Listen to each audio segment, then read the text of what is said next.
قل بفضل الله وبرحمته فبذلك فليفرحوا هو خير مما يجمعون۔ رحمانیت سے لے کر رحیمیت تک صرف اللہ ہی کی بادشاہی ہے۔ الرحمن الرحیم مالک یوم الدین، یہ ہے دوسرا پیغام۔ رحمان بھی وہی ہے، رحیم بھی وہی ہے، مالک بھی وہی ہے۔ تو ساری تعریفیں، ساری ثنائیں، ساری حمدیں اللہ تعالیٰ کی ہیں۔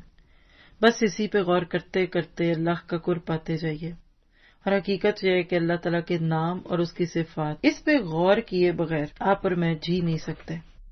اور جب مالک یوم الدین کی بات کرتا ہے تو ہماری خوش فہمیوں کو دور کرتا ہے، بیلنس کرتا ہے۔ صفت رحیمی کو سن کر انسان پریشان ہوتا ہے، خوشیاں مناتا ہے، کچھ نہیں ہوتا، میں بہت گناہ گار ہوں پر وہ رحم والا ہے، اس میں کوئی جھوٹ نہیں۔ چند جملے بولوں گی بڑے شعور سے، نوٹ کیجئے گا۔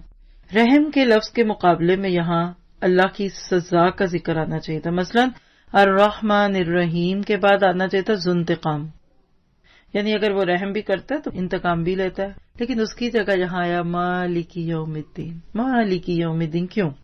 بدلے کے دن کا مالک کہہ کر اللہ کے عدل کی طرف اشارہ کر دیا۔ صفت رحیمی کو بیلنس کیا جا رہا ہے اللہ کے العادل اور عدل ہونے کی صورت میں کہ بدلے کے دن وہ ہم پہ رحم کرے گا۔ تو ایک جملہ لکھیے گا، ہمیں اللہ کی پکڑ سے زیادہ اس کے عدل سے ڈرنا چاہیے۔ دیکھیے بہت بڑی بات ہے، اگر اللہ کا عدل شروع ہو گیا تو ہماری پکڑ شروع ہو جائے گی، کیونکہ ہم سب اپنے اوپر ظلم کرنے والے لوگ ہیں۔ دنیا میں ایک شخص ایک کو قتل کرتا ہے، آپ کی عدالت اس کو بدلے میں سزا دیتی ہے۔ جو شخص 99 قتل کرے اس کو کون سزا دے گا؟ ایک کی سزا دنیا کی عدالت دے گی، باقی 98 قتلوں کا بدلہ آخرت میں ملے گا۔